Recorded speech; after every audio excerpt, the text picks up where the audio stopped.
With me, Neha Khanna. As always, we have a packed show for you with all the top news stories from around the globe. Let's get started with our big focus tonight. Is India's foreign policy currently facing what some are calling the Sheikh Hasina dilemma? As the former Bangladesh Prime Minister continues to stay in India, with no country offering her political asylum yet, what are New Delhi's options? How much longer can India keep Hasina on its territory? Could shielding an old friend, which Hasina undoubtedly is to India, alienate the new government in Dhaka and adversely impact India-Bangladesh ties at a time when there is already a strong anti-India sentiment prevailing in the neighbouring country? What happens if Bangladesh formally seeks its former Prime Minister's extradition from India? What should India do then? Shield an old friend and trusted ally, or prioritize improvement of ties with a strategically important neighbour in an increasingly uncertain and hostile region during these tumultuous times? Nobel laureate Mohammad Yunus, the head of Bangladesh's interim government, has said the former Prime Minister making political remarks from India is an unfriendly gesture, asserting that she must remain silent to prevent discomfort to both countries until Dhaka requests her extradition. In an interview to a news agency, Yunus said, if India wants to keep her until the time Bangladesh wants her back, the condition would be that she has to keep quiet. Remember, 84-year-old Yunus was appointed Bangladesh's chief advisor after Sheikh Hasina's ouster. He now heads the interim government there. In this interview, Yunus stressed that while Bangladesh values strong ties with India, the latter must move beyond the narrative that portrays every other political party except Awami League as Islamist, and that the country will turn into Afghanistan without Sheikh Hasina. He added, no one is comfortable with Hasina's stance there in India because we want her back to try her. She is there in India and at times she is talking, which is problematic. Had she been quiet, we would have forgotten it. People would have also forgotten it, as she would have been in her own world. But sitting in India, she's speaking and giving instructions. No one likes it. Yunus categorically stated, it is not good for us or for India. There is discomfort regarding it. Yunus was apparently referring to Sheikh Hasina's statement on the 13th of August, where she demanded justice, saying those involved in recent terror acts, killings and vandalism in Bangladesh must be investigated, identified and punished. Following unprecedented anti-government protests that peaked on the 5th of August, Sheikh Hasina resigned as Prime Minister of Bangladesh and fled to India. Her presence in India for over a month now has fueled speculation in Bangladesh. When asked whether Bangladesh has communicated its stance to India, Yunus said it has been conveyed verbally and quite firmly that Hasina should keep quiet. Yunus said, everyone understands it. We've said quite firmly that she should keep quiet. This is an unfriendly gesture towards us. She's been given shelter in India and she's campaigning from there. It's not that she's gone there in the normal course of events. She has fled following a people's uprising and public anger. Yunus also says the interim government, which he heads, is committed to ensuring justice for the people of Bangladesh against the atrocities committed, and justice requires that Sheikh Hasina be brought back to the country to face trial. He said, yes, she has to be brought back or else the people of Bangladesh will not be at peace. The kind of atrocities she has committed, she has to be tried in front of everyone here. Discussing the future of the India-Bangladesh relationship, Mohammad Yunus expressed a desire for good ties with India but insisted that New Delhi must abandon the narrative that only Hasina's leadership ensures the country's stability. He says the way forward is for India to come out of the narrative. The narrative is that everybody is Islamist, the Bangladesh Nationalist Party is Islamist and everyone else is Islamist and will turn this country into Afghanistan, and that Bangladesh is in safe hands only with Sheikh Hasina at the helm. India is captivated by this narrative. It has to come out of this narrative. Bangladesh, like any other nation, is another neighbour, he said. Referring to the recent incidents of attacks on Hindu minorities in Bangladesh and India raising concerns about it, Yunus said this is just an excuse. The issue of trying to portray the conditions of minorities in such a big way is just an excuse, he insists. The minority Hindu population has faced vandalism of their businesses and properties as well as destruction of Hindu temples during the student-led violence that erupted following the ouster of Sheikh Hasina. Prime Minister Narendra Modi in his Independence Day address expressed hope that the situation and violence in Bangladesh would return to normal soon and stated that 1.4 billion Indians are concerned about the safety of Hindus and minorities in the neighbouring country. Mohammad Yunus has emphasized the need for India and Bangladesh to work together to improve their currently strained relationship. When asked about ways to improve Indo-Bangla ties, Yunus said, "We need to work together to improve this relationship, which currently is at a low." Over 100 criminal cases, including those of murder and abduction, have been filed against Sheikh Hasina by the authorities in Bangladesh in recent weeks. Over 230 people were killed in Bangladesh in the violence that erupted across the country following the fall of the Hasina government, taking the death count to more than 600 since the massive protest by students against a controversial quota system in government jobs first began in the middle of July. So why is this such a diplomatic conundrum for India? For a long time now, the Bangladeshi public has been increasingly frustrated with what they call New Delhi's Big Brother approach towards its eastern neighbour. Bangladesh watchers say Sheikh Hasina and her Awami League party's close ties with the Indian establishment were often viewed by the Bangladeshi people as a more give, less take relationship. They argue that for Hasina, this alignment was likely the most effective way to maintain her grip on power, given the direct support she received from New Delhi. Now, India's critics in the subcontinent say the Indian government consistently positioned itself as a protector of Hasina and her Awami League, creating a patron-client dynamic in the diplomatic relationship between India and Bangladesh, akin to that of Russia and Belarus. Remember, Hasina was first granted refuge in Delhi all the way back in 1975 after the assassination of her father, Sheikh Mujibur Rahman, a prominent freedom fighter referred to as the founding father of Bangladesh, whose 3-year rule was marked by controversy before his death. Hasina, along with her husband and children, lived in exile in India for over 6 years before returning to Bangladesh in 1981. Her strong personal ties, both with the BJP and the Congress, helped establish Bangladesh as India's closest and most dependable regional ally.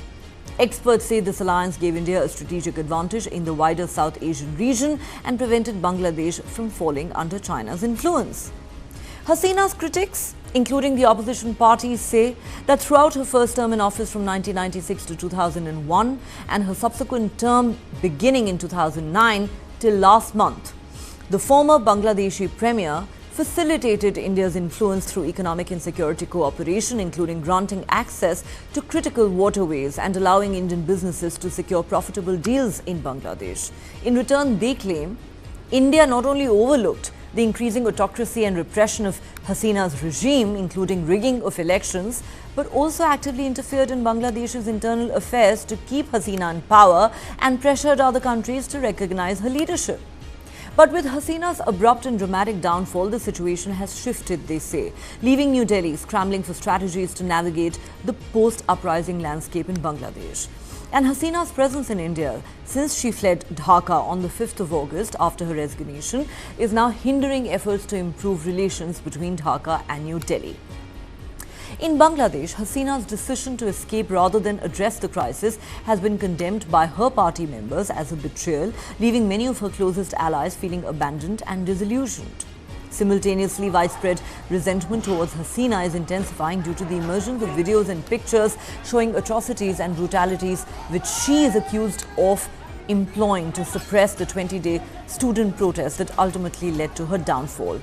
There is footage purportedly showing Hasina's police force loading piles of bodies into minivans, allegedly incinerating the bodies of protesters and targeting ordinary citizens in their homes. This has not only heightened public outrage but also increased demands for India to extradite her under the treaty between the two countries. Bangladesh's International Crimes Tribunal is also investigating Hasina on charges of genocide and crimes against humanity relating to the killings during these protests. The interim government has revoked Hasina's passport, diplomatic passport, complicating her ability to stay in any country for an extended period of time without a formal asylum. The principal opposition party, Khaleda Zia's BNP, has already urged India to return Hasina, alleging that she is using her refuge to subvert the interim government and the democratic movement in Bangladesh. India faces a complex dilemma. Extraditing Sheikh Hasina to the new government in Dhaka for prosecution could damage its credibility with other allies. On the other hand, Hasina's ongoing presence in India remains a contentious issue, straining New Delhi's relations with Bangladesh and underscoring the deeper mistrust which is now impacting the bilateral relationship. For India, Bangladesh is not just any neighbouring country, it's a strategic partner and a close ally, crucial to India's border security, particularly in the northeastern states. The two countries share a porous border, which makes it relatively easy for armed insurgent groups from India's northeastern states to cross into Bangladesh for a safe haven. After Hasina's Awami League party came to power in 2009, it cracked down on some of these ethnic militant groups. She also amicably settled several border disputes with India. Also, during Hasina's 15-year rule, trade relations and connectivity between the two countries flourished. India gained road, river and train access via Bangladesh to transport goods to its northeastern states. However, here lies the rub. Analysts say Delhi can't afford to lose its influence in another neighbouring country after the Maldives and Nepal if it wants to protect its status as a regional powerhouse, especially as rival China is jostling for influence in the region. So what are India's options? How should it navigate this diplomatic minefield? Her stay in Delhi, in India, the question comes that since there are so many cases, there could be, again some speculating, I am not the person right to answer this. If there is a request from there, we have to ask for her return to Bangladesh, if there is a demand from there.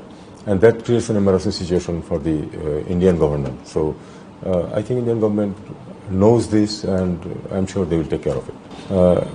Professor Yunus is very unhappy about the way the statements are coming from India, from the former Prime Minister. He is quite unhappy about this, and I have conveyed this to the High Commissioner. I have also told the press that we have conveyed this because we believe in transparent relations. So whatever actually is there, unless there are sub-secret points could be there, otherwise we want to make things public. And we have, I have just told him about the displeasure of the Chief Advisor, and let us hope that they take care of it.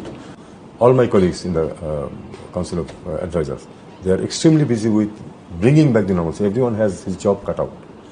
Law and order, legal affairs, then the Minister of Home's work, foreign affairs, the little that we are doing. And everyone has the jobs to cut out for the next 10, 15, 20 days. I think from September, things will, normalcy and normal way of functioning will start. So what are India's options? That is the precise question we're going to put to our panel of experts in just a moment after this quick break on Global Lens. Don't go anywhere.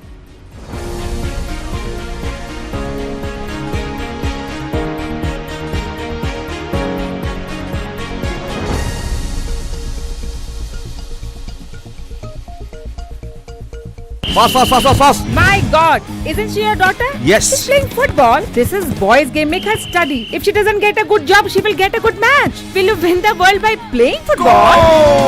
Yes, auntie. My daughter will win the world by playing football. Let's go to Germany. World's largest football talent hunt, News9 Indian Tigers and Tigresses.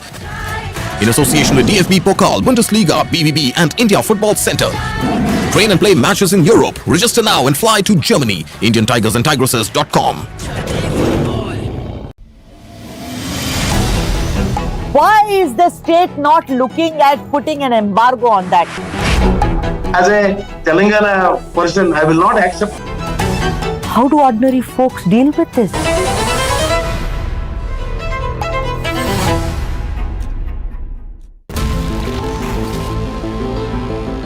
Joe Biden is not going to be the Democratic presidential nominee. I made my choice. Kamala Harris. She's experienced. She's tough. She's capable. I took on perpetrators of all kinds. Predators. So hear me when I say, I know Donald Trump's type. I am the one saving democracy. He has tapped into the fear and anxiety about demographic change in the US. This polarization in the United States. Some people are even suggesting that there could be a civil war. You are this unable to solve your own domestic problems. You have no right to claim to be anybody else in the world. And we're moving into a multipolar world where the United States will not lead.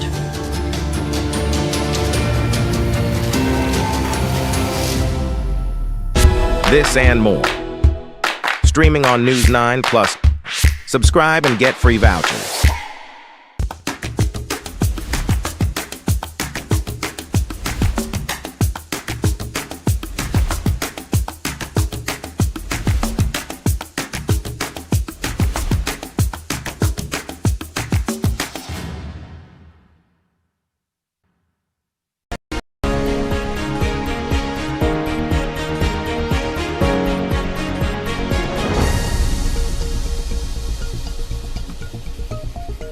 Welcome back. You're watching Global Lens on News9 Live with me, Neha Khanna, and we're discussing how India should navigate the diplomatic minefield vis-a-vis Bangladesh and Sheikh Hasina, who continues to stay here in India since she fled her country on the 5th of August. All right, joining me on Global Lens tonight is Ambassador Bhaswati Mukherjee, former Indian diplomat, Subir Bhaumik, senior journalist and author, and Patikrit Pine, foreign affairs analyst. A warm welcome to all my guests. Ambassador Bhaswati Mukherjee, starting with you, the most important question that we're looking at tonight: how big a diplomatic conundrum is this for India, and what are New Delhi's options? You have Mohammed Yunus, who's already on record as saying we will eventually want India to extradite Sheikh Hasina so she can come back home and face trial for her crimes. We know there is a rising anti-India sentiment in Bangladesh. Should India prioritize shielding an old friend and a trusted ally? Or do we need to prioritize our relationship right now with a strategically significant neighbor? This is a very tough and tricky one for New Delhi. Not at all, Neha. It's a very simple issue, sort of conundrum. In the first instance, Mr. Mohammed Yunus is there in a temporary capacity. If he doesn't organize free and fair elections fairly fast, he will start facing a lot of political problems himself, and he won't have enough time to comment about Sheikh Hasina, what she should say, how she should behave, what India should do, what India should not do. In the second instance, there is no question of a country like India, with its great civilizational heritage and treating guests as part of the family, to hand over a trusted friend to a sure and horrible death, considering, Neha, that you must have seen on social media the horrific lynching of a young Hindu boy who only tried to contest that Hindus do not drink cow's urine. He was put to death in the most horrendous manner, taken from his home, etc. Mr. Yunus should consider that if the targeted killing of Hindus in this manner does not stop, there will be a lot of chit-chat coming from our side of the border to him. And as far as Sheikh Hasina is concerned, she is our guest. She is free to do what she likes. She would be wise, perhaps, to temper down her rhetoric, remembering that India is in a difficult position because of the 1.5 crore Hindus whose fate lies in the hands of her enemies, who are targeting them to get a reaction from us, or to hope to push them across the border, which is guarded, in the hope that along with the 1.5 crore Hindus who will run, there will be lots of Muslims, not just Awami League, but a lot of jihadi terrorists, which will endanger our entire northeast, our chicken's neck, the state of West Bengal, etc., which is something we cannot afford.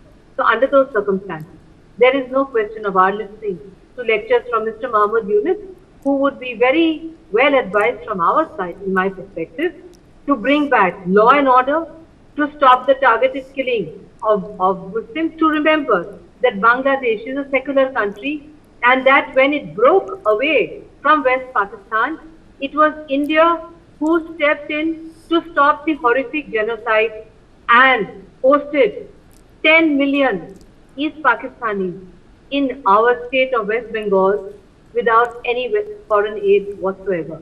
And it was founded on the basis that the Bengali language, culture and civilization is a civilizing and reinforcing force which cuts across religious barriers. Right. Ms. Yunus, who's a Nobel laureate, should remember that and remember what led to the foundation of Bangladesh in the first instance. Yeah. In fact, the Nobel laureate is in denial about the attacks on Hindus. When asked in this interview about those attacks, he actually says it's just an excuse. India trying to portray the conditions of minorities in such a big way is just an excuse. Shubir Bhomik, let me bring you in here. Ambassador Bhaswati Mukherjee says that actually the choice is pretty clear, that India cannot hand over a trusted friend and ally to a country where she is bound to face a horrific fate, given the kind of violence and lynchings that we've been witnessing in Bangladesh in recent weeks. But is this not a diplomatic minefield for India? Because on the one hand, India would feel obliged to shelter Sheikh Hasina, who has been a trusted friend to us, because if we hand her over, we also lose our credibility with our other allies. But on the other hand, there is such a strong anti-India sentiment in Bangladesh, whether we like it or not, that the longer India shelters Sheikh Hasina, and it's clear she's not getting political asylum from anywhere else at the moment, the tougher it might be to normalize ties between India and Bangladesh. And can we really look the other way, given how strategically important Bangladesh is for us? We can disagree with whatever Muhammad Yunus may be saying, but at the end of the day, can we continue to overlook this very strong sentiment that seems to exist across Bangladesh? Well, I'm not at all interested in what Mr. Yunus is saying. I'm interested in what he is doing. His government released, within a few days of taking charge, as an interim government, released first on parole and then on bail one of the most dangerous terrorists who had been put in jail on definitive conviction of murder. Jakimuddin Rahmani was let off. He was the chief of Amir of Ansarullah Bangla team. So he has been let off. A couple of other known terrorists have been let off from jail, and these are convicted people. They have been just let off. A. B. On the other hand, Mr. Yunus at the moment is presiding over a vendetta republic. People like Bangladesh's all-time great cricketer, Shakib al-Hasan, has been framed on murder charges for killing somebody, or for allegedly killing somebody on July, when he was actually playing cricket, the entire month. He was absent during the protest movement. He was playing cricket in Canada. And then, of course, now the series in Pakistan. So Shakib, just because he was an Awami League MP, one of those star figures that Sheikh Hasina drafted into a party, very little time for politics he had, he has been framed. Barrister Tania Amir, a lady, just because she was the one who spearheaded the case that led to the deregistration of Jamaat-e-Islami. She has been framed on murder charges in an area where she perhaps has not gone in the last 5 years. So Muhammad Yunus today is presiding over a vendetta republic who talks of rule of law. He should stop lecturing others, certainly not lecture India. India has its own principles. India will decide. Yes, we are caught between the rock and the hard place. But as Bhaswati Mukherjee very rightly said, Mr. Yunus already is in trouble because the BNP and some of the other opposition parties have started saying, sir, you are trying to stay on saying that you need to bring about reforms. Reforms is the job of an elected parliament, not an interim government. Your job is to hold elections. If you are still following the constitution of Bangladesh, you have not said that the constitution of Bangladesh is no longer valid. If the constitution of Bangladesh is valid, he needs to hold elections in Bangladesh. in 3 months' time, maximum 6 months' time. And he should be doing everything to hold elections on a level playing field. That I fully agree. Bangladesh has a right to have free and fair elections, something perhaps they allege they have been denied in the past couple of years. But the point is, Mr. Yunus, your job is to hold elections. Reforms can be taken care of by whoever is handling an elected parliament. Okay. On the other hand, he's trying to stretch this whole thing. So BNP General Secretary Mirza Fakhrul Islam has gone on record saying that, you know, elections should be held without any delay. And this whole business of reform should be left to an elected parliament. So Bhashwati Mukherjee was absolutely right in saying that, you know, I mean, we have this example in Bangladesh in 2006 when BNP went out of power. The caretaker government, their job was to hold an election within 3 months. That caretaker, they stayed on at that point of almost 2 years. Point taken. Global pressure, Indian pressure, you know, ensured elections in Bangladesh, which Awami League won. And will Mohammad Yunus do the job that he's been appointed to do? Will he hold free and fair elections in Bangladesh in a timely fashion? That is the big question that you're raising. You're saying it's not his job to bring in reforms. It is his job to restore law and order in Bangladesh. It is his job to hold free and fair elections in a timely manner. You're also making the point that Mohammad Yunus is guilty of engaging in the same vendetta politics that he has accused Sheikh Hasina of doing in the past. I need to take a quick break here on Global Lens. Don't go anywhere. We'll continue this conversation with Tightrope on the other side.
How do you fulfill that promise?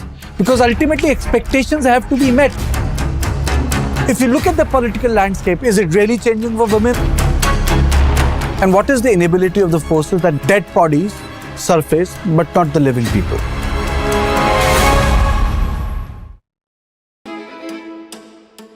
Cooking is an act of law. The first act of law we receive from our mothers in the families. Modern Indian food is all about contemporary and innovative approach to traditional Indian cooking. Representation it's also important, no? I want to wear this white coat every day and then be a chef.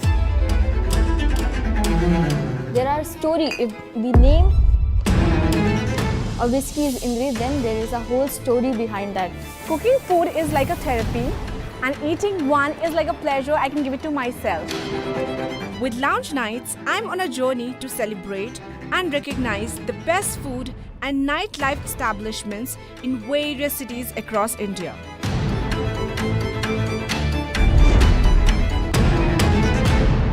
Radical presents Lounge Nights every Saturday and Sunday only on News9 Live.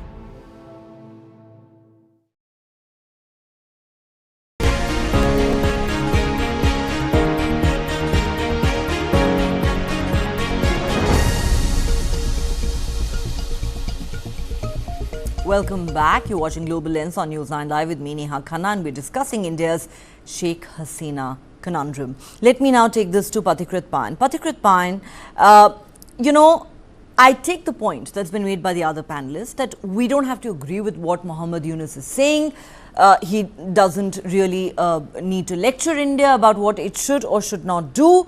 But the larger point here is this, that, you know, tomorrow, let's say there is an election in Bangladesh and there is a new government in place and it demands that India extradite Sheikh Hasina to Bangladesh for her to face trial for the criminal cases, over 100 of them that have been filed against her since she fled Dhaka on the 5th of August. And if they take the stand that normalization of ties between Dhaka and New Delhi, which currently are quite strained, would be contingent on whether New Delhi decides to extradite Sheikh Hasina or not to face prosecution back home, what then should India do? Well, first and foremost, let that time come because I don't think the elections are going to happen so soon. The interim government is now saying that it should stay in power for at least 2 years, 3 years, 4 years. So let the election happen, let somebody come to power, and if that kind of a logic or a statement is made, then as per rules and protocols, the government of India will decide. So I don't think there is no reason right now to think about what should be done as and when elections happen. Fundamentally, even if you hand over Sheikh Hasina, I don't think, the kind of situation that is there in Bangladesh today, I don't think they will be suddenly turning pro-India just because if you hand over Sheikh Hasina. Frankly speaking, they have likened being anti-India and being anti-Hasina on the same line. Okay, there has been a tremendous amount of investment somebody essentially did to ensure that an anti-India narrative is created for a long period of time. To say that Sheikh Hasina was absolutely pro-India, I think it's a misnomer, because Sheikh Hasina has been equally, sympathetic and close to China when it comes to investments in Bangladesh. That's number one. Secondly, if they keep on accusing India for everything, then right now Sheikh Hasina is out. So let them run the country first. I mean, look at the condition of Bangladesh today. I would not be surprised if in the next 6 months, there is another revolution within Bangladesh to get rid of this present regime. They have burnt out most of the critical industrial infrastructures on the pretext that they belong to either Awami League or somebody they don't like. There has been targeted attacking of the Hindus. As per Nupur Sharma of India, there are at least 70 Hindus who died in hospitals because the hospitals were not willing to treat them because of the religious differences. So there are things happening. You have a dysfunctional police force today, which is not there on the streets at all. You have at least 49, Hindus who have been forced to resign. Some of them have been garlanded with shoes. What are they doing? And they're doing it openly. And Ambassador Mukherjee also mentioned about that 16, 17-year-old chap who was killed inside the police station. Subirda mentioned about Ansarul Bangla team. So they have already created Ansarul Bangla team. That organization and the summons by Jashimuddin Rahmani was the reason that blogger Rajiv Haidar was, hacked to death. So I think first and foremost, there are major concerns. First of all, India also has from Bangladesh, given what, Mohammed Yunus government is doing. Whether he is doing it or somebody else is doing it by keeping him as a proxy, it's another issue. But I think still the government of India is having a wait and watch policy. And let them decide what they want to do. And then accordingly, India would react. But on the pretext that if we don't do this, then they will be against India. I think that's not the way you deal with countries. There are diplomatic, norms in place with which you deal. You mentioned about Maldives and Nepal. I don't think Maldives today is absolutely anti-India. There's a section within Maldives which is absolutely pro-India. The Maldivian government today, having close relations. I don't think Nepal is anti-India today. There are conditions that India has put. And mind you, whether it is Maldives, whether it is Nepal, or whether it is Bangladesh, India has never put any condition that you cannot have relation with other countries. All these countries have good relation with China. India has never put any condition that only you have to allow Indians to invest over there. And at the same time, a significant portion of the Bangladeshi exports come to India. So if today the garment exports are coming down in Bangladesh, if today Ghazi tire type of companies have been burned down, if today 5-star hotels have less than 10% occupancy, and it is creating job crisis over there, I'm sure a section will blame India for that also. But it is important for Bangladesh to introspect They blamed India for the recent floods in Bangladesh. No. So let me tell you this. First of all, Amnesty International was making this entire narrative that India is responsible for the floods. First of all, though they don't even understand the difference between a barrage and a dam. Farakka barrage, gates remain open every season, every year during this period. Half the country of India is inundated in flood every year. I mean, where is it that India would be responsible for floods in Bangladesh, where in Bangladesh today, the floodgates of the dams within that country has been opened? Secondly, I mean, I'm not surprised that they have not yet blamed India for the rain inside Bangladesh. So this whole perception, this narrative that blame India for everything, I think this is not going to help them. The passion with which the students brought in a change, welcome, it is their country. Now with that passion, they want to run the country to it. But I think there's a huge difference between having a passionate protest and then to run the government with the right kind of administrative decisions. It's up to them. And there are also indications that even the general of the army is not safe. His position is not safe. There is a dysfunctional police. There is no police on the ground. Yesterday, these videos Ambassador Mukherjee mentioned about Utsav Mandal, the police looked so helpless. So I think this is not going to help the country. Let me tell you, Neha, it is in India's interest to see a prosperous, stable Bangladesh. But to create that stability, to create that effective supply chain, to make sure that the economy runs well, is not on India. It is up to Yunus government. They are faltering on that because you have destroyed so many companies and factories on the pretext that they belong to Sheikh Hasina supporters. So, they can't keep on blaming India forever. That is not going to help. They have to, yes, we want good relation with them, but by releasing ABT chief, by releasing so many other, radical elements, by doing profiling of Hindus in government jobs, I don't think it is helping relationship with India. There are strong indications that it is going only as the beginning, and there can be a lot of things that will be attempted in Northeast and even in Bengal. And I think the Indian government and the security organizations are on the tenterhook. But they can't keep on threatening India and say that if you don't do this, I will not have good relations. Well, it's up to them. If they want to be another East Pakistan, the choice is theirs. Then there will be, as and when such situation arises, whatever the government of India decides to do, people will support. Fact of the matter is that yes, there seems to be utter chaos in Bangladesh, and that is certainly not in the interest of that country, and that is not something that India wants to see either. But let me take this back to Ambassador Bhaswati Mukherjee. Ambassador Mukherjee, firstly, the fact that Mohammed Yunus's interim government has so far failed to restore law and order in that country, how concerning do you think that is for India, given the porous border that the two countries share, given that, security in some of our northeastern states is a very sensitive matter for India? And also, I'm just playing the devil's advocate here. The argument made by some is that, after strained ties with the Maldives and Nepal, India should not end up losing its influence in another important neighboring country like Bangladesh if it has to retain its status as a regional powerhouse, especially given China's growing aggression and expansionism in the region. How would you respond to that? In the first instance, Neha, they have to stop lynching and killing Hindus. That's a precondition for a normal relationship. Secondly, we cannot compare Bangladesh vis-a-vis India with Nepal and Maldives, because Bangladesh is surrounded on 3 sides by India. And we have a lot of assets which if we cut off, they will be in big trouble, apart from tourism, apart from the exports to India, apart from the fish and everything else. A huge amount of power is given from India to Bangladesh. They haven't paid their dues. They owe us millions of dollars. If tomorrow we decide to cut off power supply for 1 week, just 1 week, you will see, Neha, how much their rhetoric and Mr. Yunus's lectures to us on what Sheikh Hasina should say or do, how India should behave, etc., will break down completely in a Bangladesh which is left without power. So we have plenty of assets if we want to use them. Only thing is that we have not yet spoken about these things because it's very unpleasant. We don't want to, as a major country, have to speak about these things.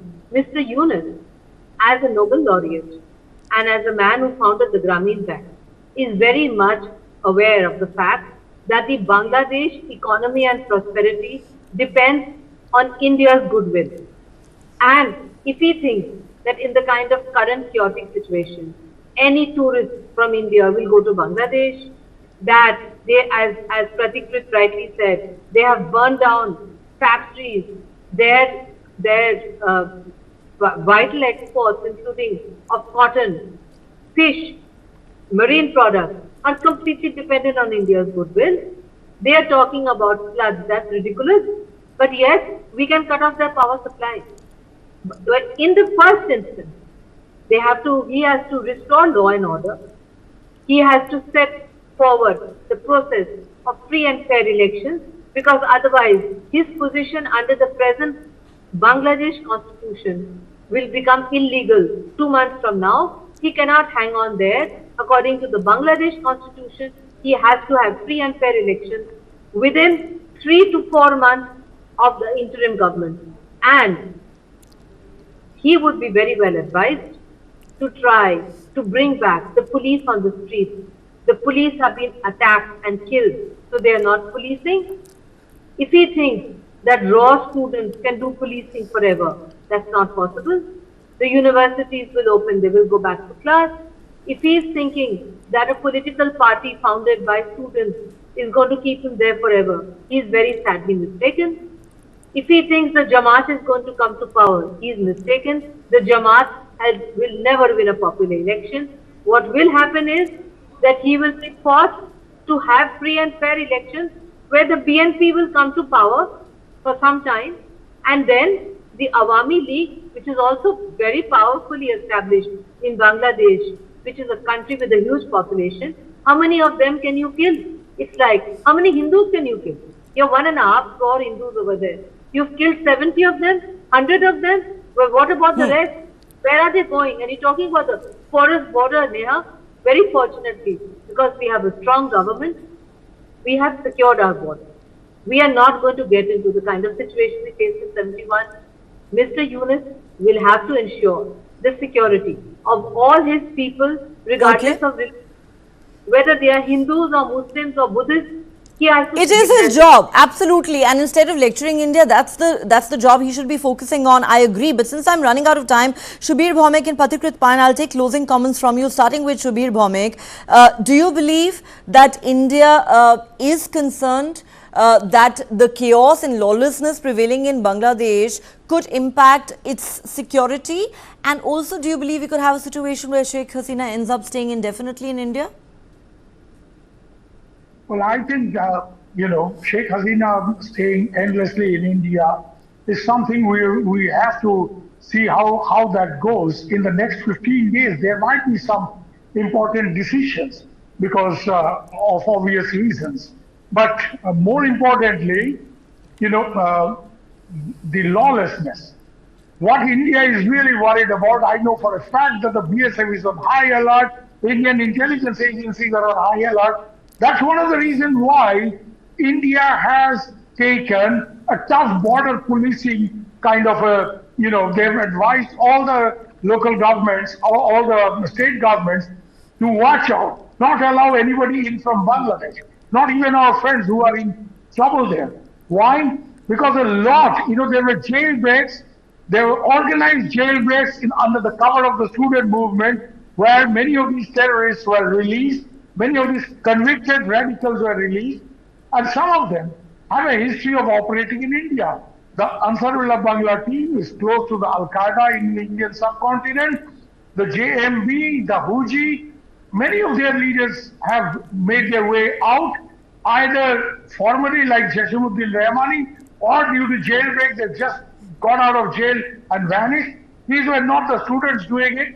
This was radicals who had penetrated the movement. So without getting into details, let me tell you, India has serious concerns that if this lawlessness continues, we will be faced with increasing pressure to let in people who are in dire trouble, and not just Hindus, it's the secular Muslims as well who are under fire, who are targeted.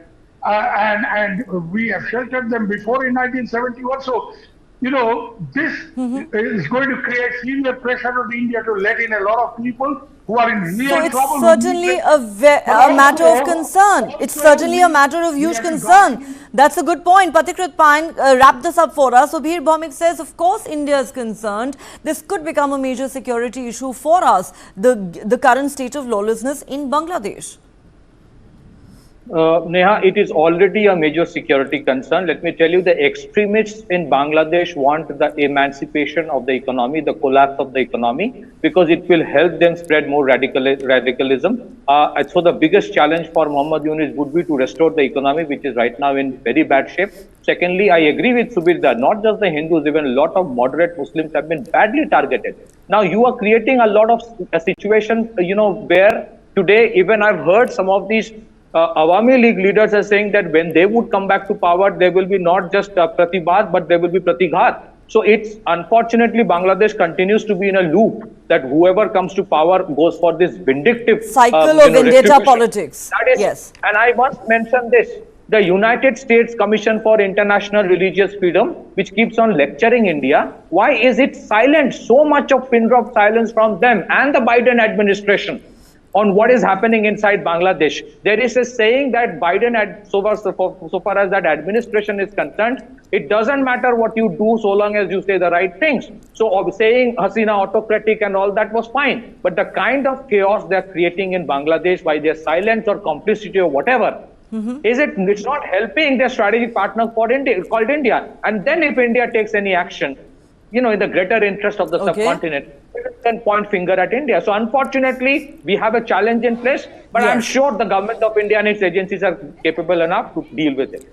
A restive neighborhood is always a security challenge that India cannot overlook. But let's certainly hope that, some semblance of normalcy and order are restored in Bangladesh at the earliest. Can Muhammad Yunus and his interim government do it? That still remains a million-dollar question. On that note, Ambassador Bhaswati Mukherjee, Patikrit Pine, Bhir Bhaumik, thank you so much for joining me on Global Lens tonight.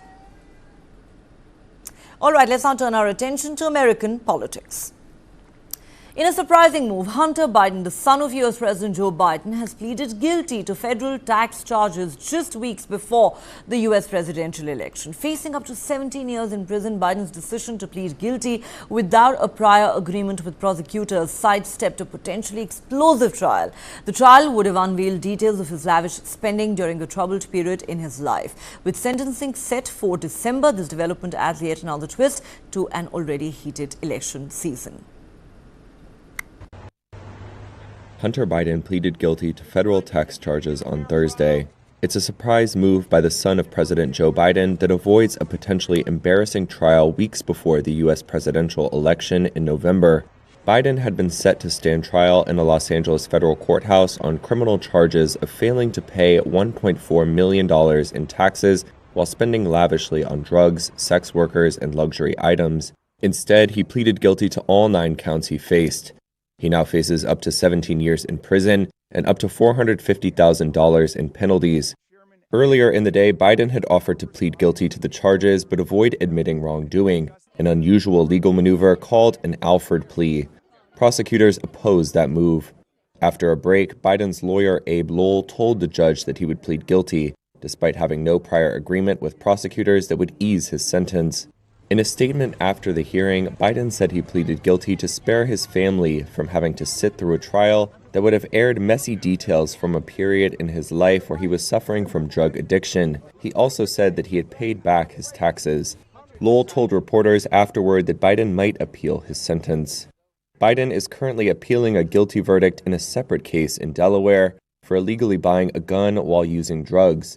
That conviction means he could face a stiffer sentence for the tax case if convicted, because he would be a repeat offender. The White House has said President Biden has ruled out pardoning his son. Hunter Biden's sentencing has been set for December 16th. All right, now we have some disturbing news coming in from Kenya. In absolutely horrific news, at least 17 students have been killed and 14 others injured in a fire in an elementary school dormitory in central Kenya. The inferno erupted on Thursday at a school in the Nyeri County. Authorities say bodies were burnt beyond recognition. The cause of the fire is still unknown. Kenyan President William Ruto, while offering his condolences, described the incident as devastating. He said, "I instruct relevant authorities to thoroughly investigate the horrific incident. Those responsible will be held to account." He says his government is mobilizing all necessary resources to support the affected families.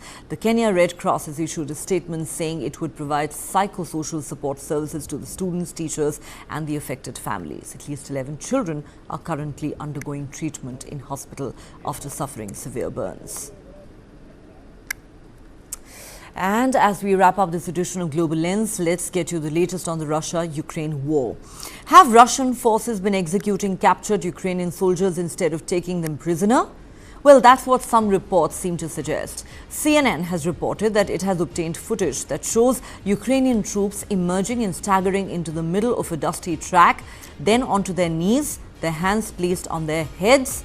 Seconds later, the Ukrainian drone footage shows they lie face down, motionless.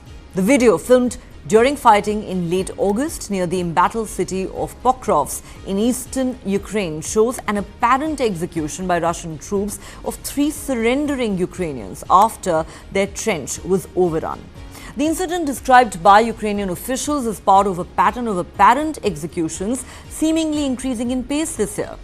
Ukrainian defense intelligence sources have been quoted as saying there have been at least 15 such cases since last November, where they say surrendering Ukrainian troops were killed by the Russians on the front lines rather than being taken prisoner. Ukraine's prosecutor general says his office is investigating 28 such incidents since the beginning of the war 2.5 years ago. Ukrainian officials say the footage from Pokrovsk region reflects the brutal tactics of the Russian military as they continue to advance in Ukraine's east. Moscow's grind towards the Ukrainian strategic military hub of Pokrovsk has continued despite Kiev's recent gains in the Russian border region of Kursk, fueling hopes that the Kremlin would be forced to divert troops to defend Russia's own borders. Ukrainian prosecutors say they believe that the alleged killings are war crimes and part of an orchestrated policy by the Kremlin. The Prosecutor General of Ukraine says if prisoners of war surrender, if they show that they surrender and they're without weapons in their hands, then summary execution is a war crime. He argues that such crimes have been committed in different areas of Ukraine by a variety of Russian units, giving Kiev an opportunity to claim that such policy could be elevated to crimes against humanity. The Russian Defense Ministry is yet to comment on these allegations. That's all the time we have on this edition of Global Lens. Thanks so much for watching. Have a great weekend ahead. Do join us again on Monday.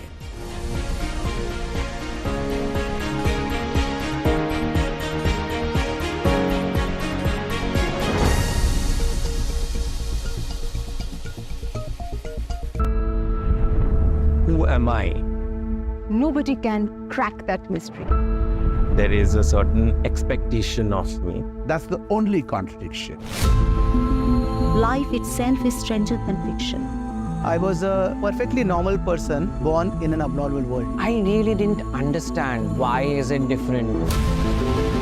Just imagine a child who is bullied every day. Boys school में कुछ लड़का लोग मेरे साथ sexual abuse किए. मुझे तेरे बारे में सब पता है और मैं तेरा रेप कर लूँगा. You also start to stigmatize. अरे ये तो टाइम पास है. Sex doesn't come in the picture. Sex comes very late. Then there are man-made narratives. Why do you walk like that? Why do you sway so much? So you can understand the trauma of a person who's trapped in a wrong body.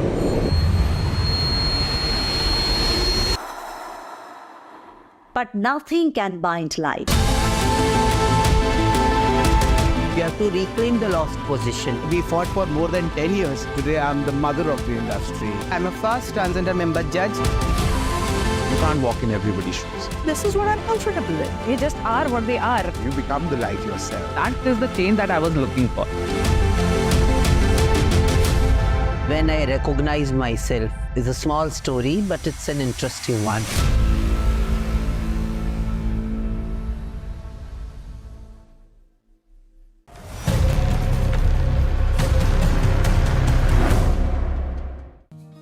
Prime Minister Narendra Modi will visit Singapore on September the 4th, marking his first visit in 6 years.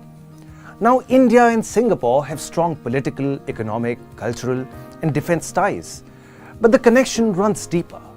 PM Modi has an enormous sense of appreciation for Lee Kuan Yew, Singapore's founding Prime Minister, who died in 2015 at 91.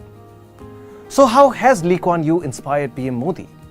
But before we understand that, let's understand, why does PM Modi admire Lee Kuan Yew?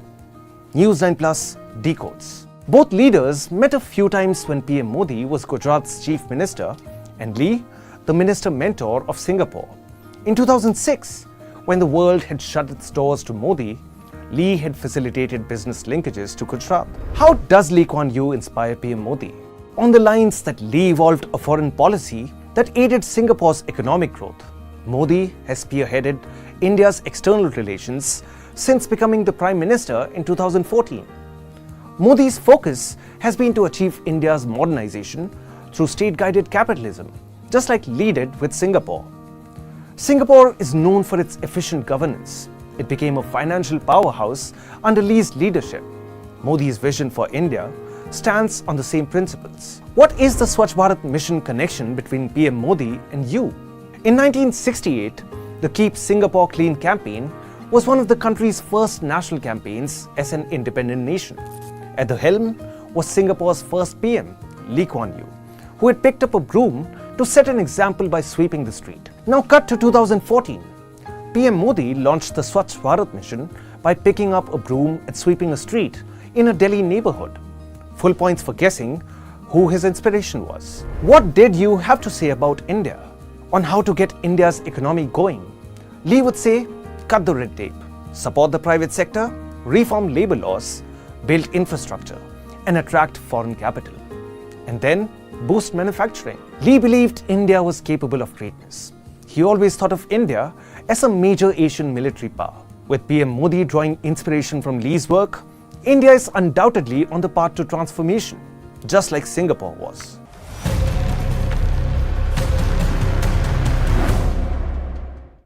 PM Modi is the first ever Indian Prime Minister to visit Ukraine. His visit comes 2 years after around 17,000 Indian students were safely evacuated amidst the Russia-Ukraine war under his leadership. Watch Airlift, the story of how the evacuations unfolded, only on the News9 Plus app. This and more. Streaming on News9 Plus. News is now content. Subscribe and get free vouchers.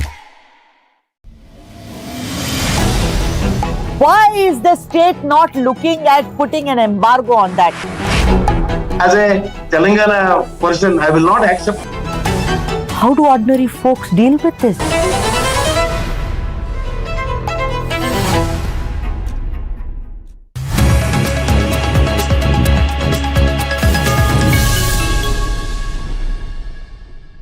Hello and welcome to News9 Plus show on the world's first news and current affairs OTT platform, News9 Plus.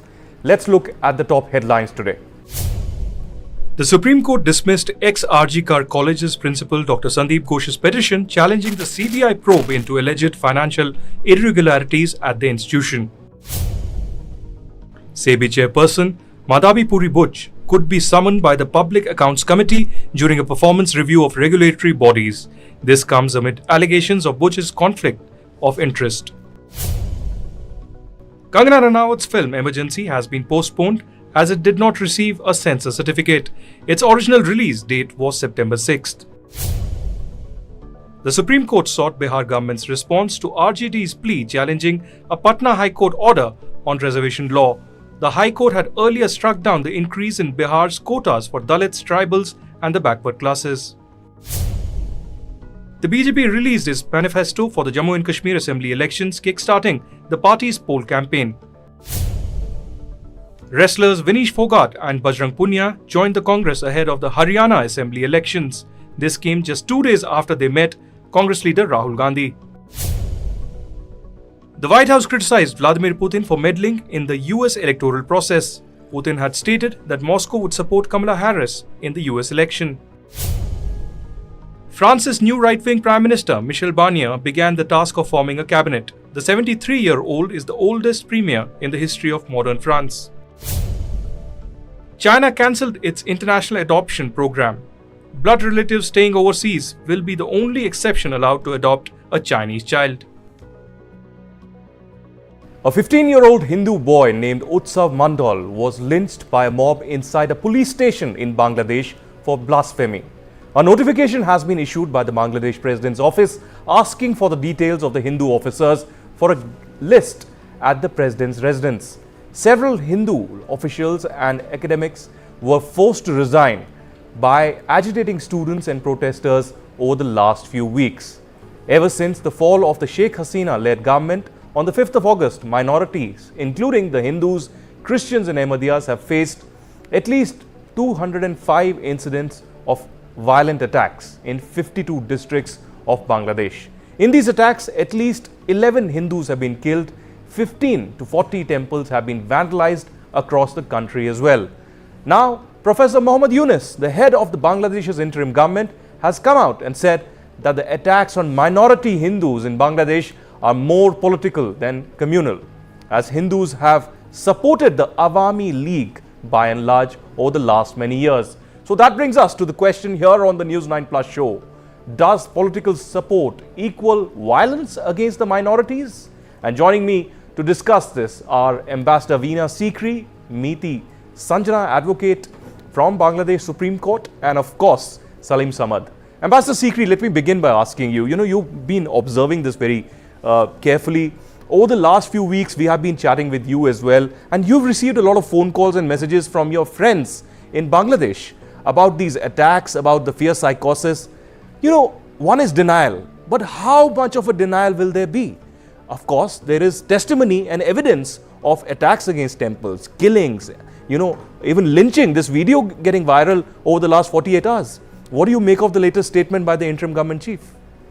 Well, I think that it is very surprising to hear Professor Mohammed Yunus make such a statement, because it's almost like justifying the violence. True. And this is why it is worrying, because he is justifying it as though if you think that somebody is politically not voted for you, then you're all correct to do violence against that person. Now, that is absolutely no justification under any circumstances, more particularly in a constitutional democracy like Bangladesh. They have a constitution, they have political parties, and more particularly from a person like Professor Mohammed Yunus, who has been involved at the grassroots level with people from all religions, with women entrepreneurs, with so many people from different walks of life, that we know that the only thing to do is to condemn violence when it happens and to take action against those who are committing the violence, and not to blame those on whom the violence is being perpetrated as though it's somehow their fault that somebody is committing violence on them. I think in any civilized society, this cannot be accepted. And I'm really surprised to see this justification being given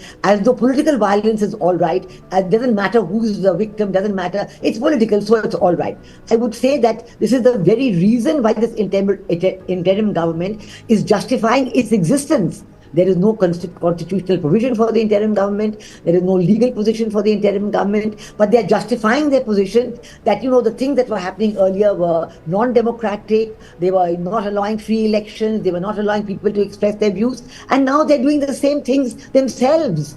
In fact, leading editors have written in their newspapers in Bangladesh that why is the present interim government doing exactly what they have been accusing the former Prime Minister Sheikh Hasina's government of doing. And this is why I cannot understand this response to the horrible, horrific violence that is being perpetrated against the minorities. I'm very glad that the Hindu minorities and other minorities made a strong stand and had a demonstration in Dhaka, in Shahbag Square, where they said, no, this is our country too, we are going to stay.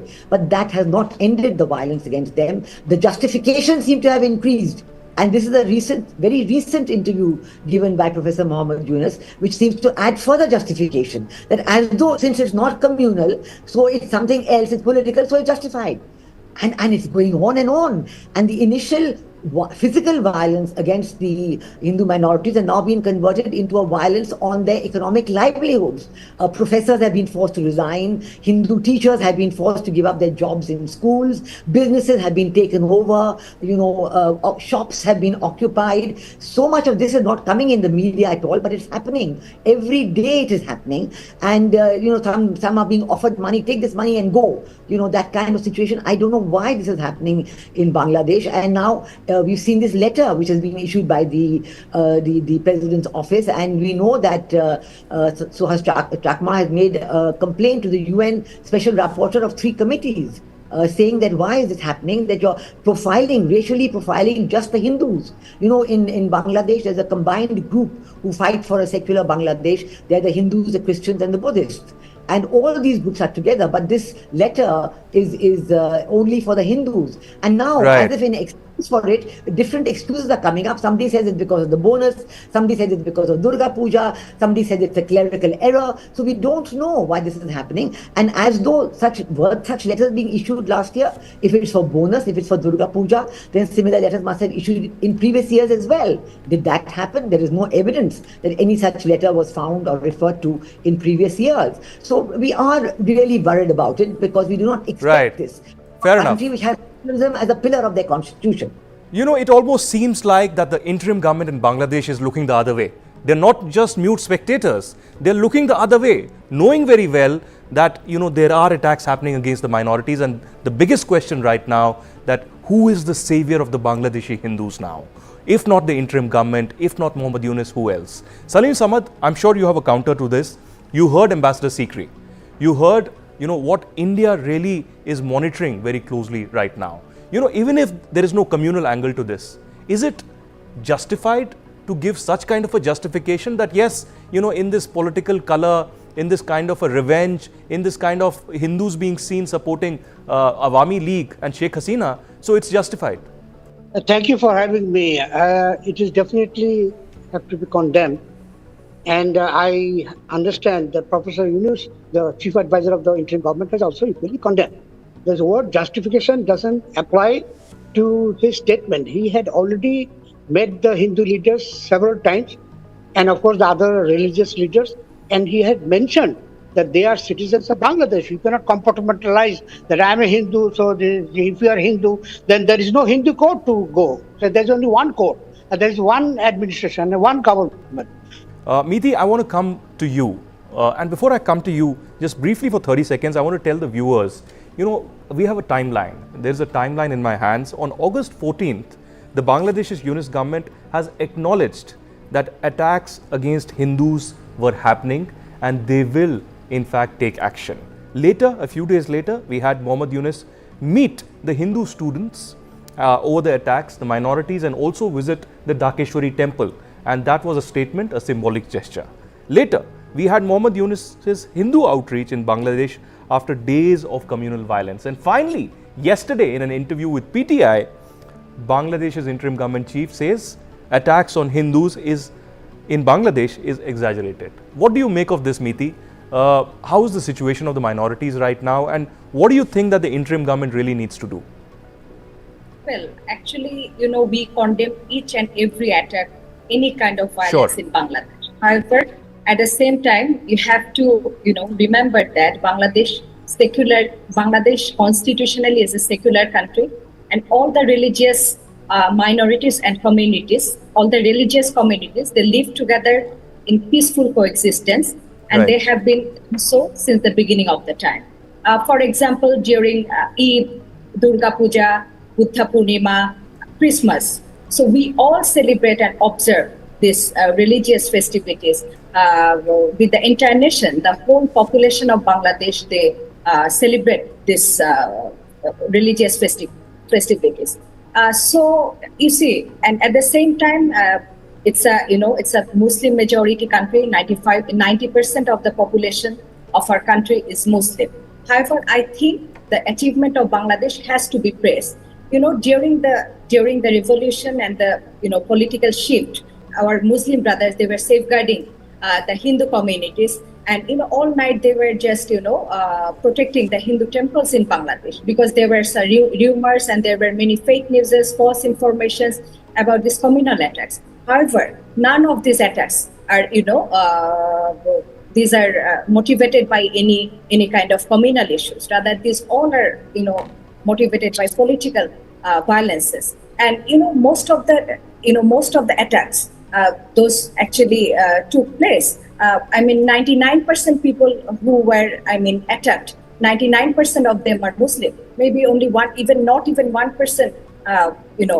Fair enough. Fair enough, Meeti. Yeah. Even if it's 1%, does it justify political violence? And even if violence has happened, has single person been arrested for killing, for the threats issued to Hindus and the houses and the businesses houses that have been burnt completely?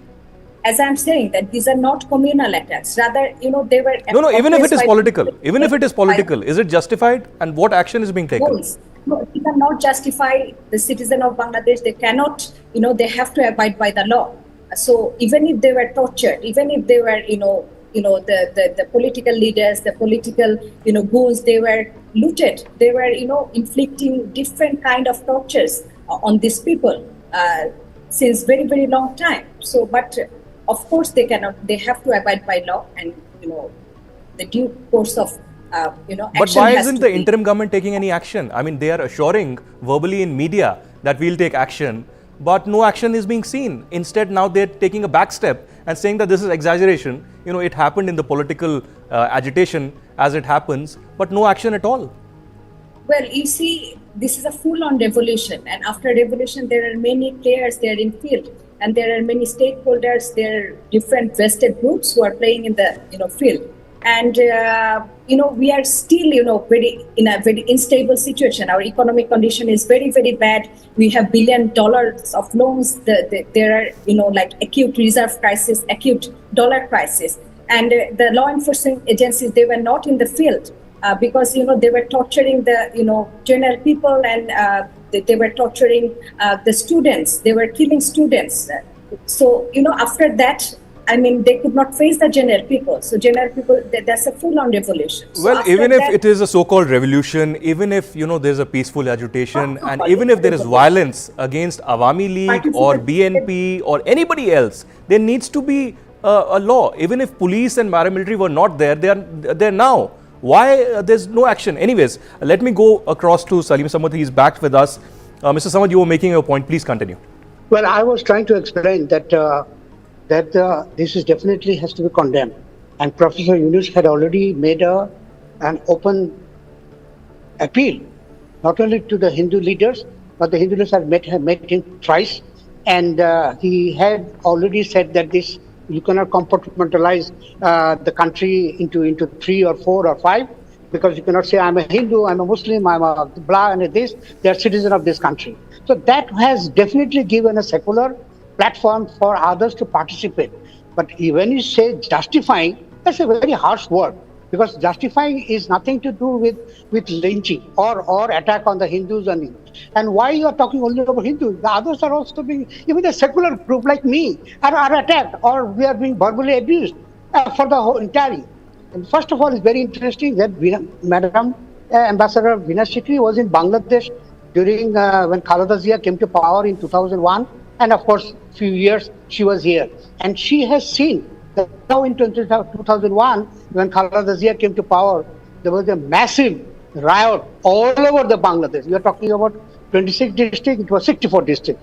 There was a massive riot, the vandalism, desecration of temples, and everything. And let me explain. Then after when Sheikh Hasina came to power, she had instituted a commission, and the commission published 3 volumes of books, and nothing has happened. Nothing has happened in the 15 years. Not a single perpetrator was arrested. Not a single perpetrator has listened to the music of justice.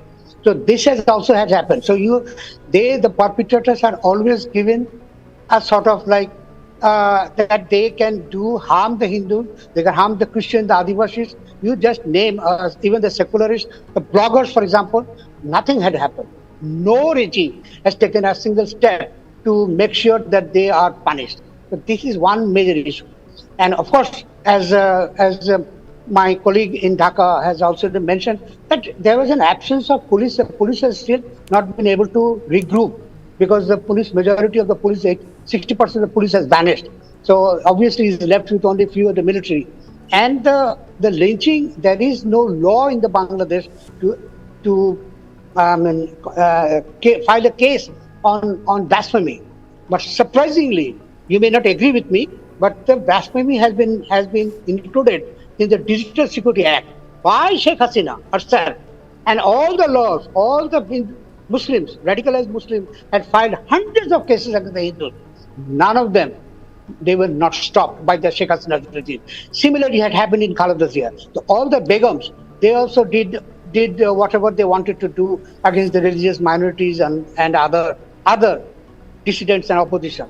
So this cyber crime law has been applied against the Hindus. May I come in here? Yes, please. May I come in here? Sir, firstly, I'll correct you. You know, at the very beginning of my broadcast, I mentioned Hindus, Christians and Ahmadiyas. I did not talk only about Hindus. This is a wrong perception that you have, that we are talking about only Hindus. In the context of Pakistan, where, you know, we have a law called CAA and we give, you know, a status of citizenship to people from Pakistan, Bangladesh and Afghanistan, the minorities, that includes Hindus, Christians, Parsis, Jains, Buddhists, everybody else. We are not talking about only Hindus. We are not a Hindu nation, we are a secular nation, and India is an example of that. But sir, let me complete. I didn't interrupt you at all. You had requested and I did not. I respected you, sir. The other part is that continuously you've been saying that Khaleda Zia and the Awami League leader Sheikh Hasina has been doing the same. In a way, you're trying to say that Muhammad Yunus is also doing the same, hence it is justified completely. Muhammad Yunus is completely silent over the persecution, the killing of Hindus and the temples being destroyed, hence we should look the other way. How does it justify that even if Muhammad Yunus is going on the same path of Sheikh Hasina and Khaleda Zia, he is appeasing the Islamist forces, he is appeasing the Jamaat and the BNP, he is appeasing those elements who are against the minorities. Ambassador Sikri, you heard him, he gave you a very valid counter, he has an opinion, we respect that. But do you agree the continuous justification, because the world is looking towards Muhammad Yunus, he has to restore democracy. Will democracy be restored by killing and completely eradicating the minorities of Bangladesh? Not at all. I don't agree at all with what Shri Salim Samada said, because it is a complete justification. He says, look, Begum Khaleda Zia was doing it and Ambassador Veena Sikri knows about it. Look, Sheikh Hasina was doing it and Ambassador Sikri knows about it. So now when Professor Muhammad Yunus is doing it, then I'm supposed to do what? I'm supposed to stay quiet again? We were raising it in 2001 when it happened under Khaleda Zia. We have been raising it under Sheikh Hasina and we are raising it now. So what I'm saying is that there does not seem to be any difference between the regimes of Begum Khaleda Zia, Sheikh Hasina and now Professor Muhammad Yunus. But this is supposed to be the government with a difference. This is supposed to be the government that has come in to end what was being described as the unfair, unjust, undemocratic actions of the previous regimes. But I don't see that happening. And in fact, a judicial inquiry has been ordered for all the students who have lost their lives, but no judicial inquiry has been ordered for the minorities, for the Hindus, the Buddhists, the Christians who have lost their lives, who have lost their businesses. Look at the way in which Utsav Mandal was lynched. All that we are hearing about that there is no provision in the Bangladesh penal code for this. I mean, gosh, but then you're talking about a new constitution, a new law. Every time we are coming up against the blank wall of justification. That it's okay, just forget about it. It's happened, it's okay. But when it comes to students, when it comes to somebody else, then there is great horror being expressed. That look at this, look what's happened to students. And we know that as many students as policemen were also killed. In fact, your former Home Advisor, Brigadier Shekhawat Hussain, had spoken about this. That policemen have been shot dead, 7.62 millimeter bullets have been used, which are not available with the police. So obviously some other people were there with these weapons who were killing the policemen. So I think all these facts are well known, and I would request that in the interest of having, of what President Muhammad Yunus is saying, and what the people of Bangladesh are in many ways accepting, but also worrying that why is the same thing happen when we are expecting something different from President Muhammad Yunus? Why is it that the same thing is happening again? The lynching of Utsav Bandal, even the army is being implicated in that. There are so many messages on that, about that. But there's no mention about that. What is it? So as you're saying, it seems to be somebody else who is in control. Is it the Islamists? Is it the Jamaat-e-Islami who is giving the orders, who is saying that this has to happen? And is it that everybody else is helpless in that, in front of that? So we really are worried about what is happening, and we do know that we have, one of our groups, Mr. Chakma, has made a complaint to the UN Special Rapporteur on this. That why is it that all the racial profiling is going on, and all vague excuses have been given to that? So we would like that if that in Bangladesh, a very important neighbor for India, we have said we are going to work with the government of the day, we are going to work with Professor Muhammad Yunus, but we need to understand what is going on, and we need to understand why these attacks against minorities and the attacks on the economic livelihood, the forced dismissal of professors, nobody's talking about that. In earlier days, even one action, say under the Digital Security Act, of which Sheikh Hasina's government had been condemned for, even one incident was discussed for days in the newspapers. That look, this happened, that happened, this policeman has said that. Fair enough. Today, nothing on all these things. There is nothing in the newspapers, and we're only hearing about it through other sources because the newspapers are not even writing about it. And we're really worried as to what is happening in Bangladesh, which is supposed to, you describe it as a second liberation. But what is this a second liberation from? All right, fair enough. I'm running out of time, but I want to give the last, comment to Salim Samad. I don't want him to be upset that he did not get the equal opportunity. But Mr. Samad, I have last 30 seconds. I have a point blank question to you. You are a fierce secular person in Bangladesh.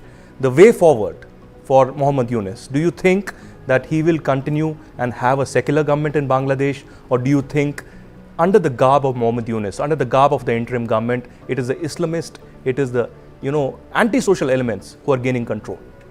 Thank you again. I was not justifying what was happening in Bangladesh, especially on the religious groups and minorities or religious groups.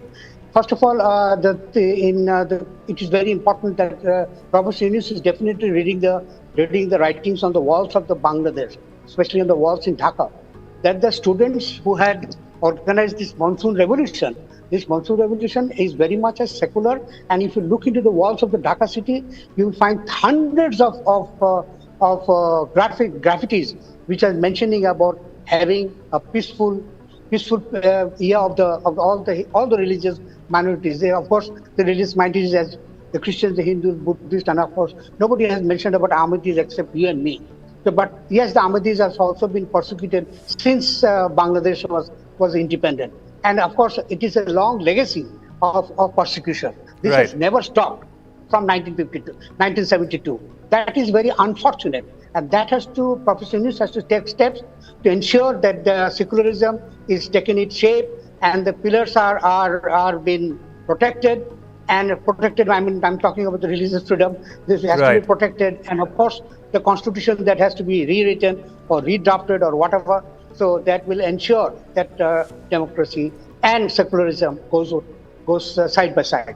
Fair enough. Salim Samad, Ambassador Veena Sikri, thank you very much for your valuable inputs. It's always a pleasure to have you on the show. It's certainly ball in the court of Muhammad Yunus. We'll have to wait and watch how, secularism is restored, minorities are protected, or will Muhammad Yunus continue to justify the violence and the kind of massacres against the Hindus that are continuing right now in Bangladesh.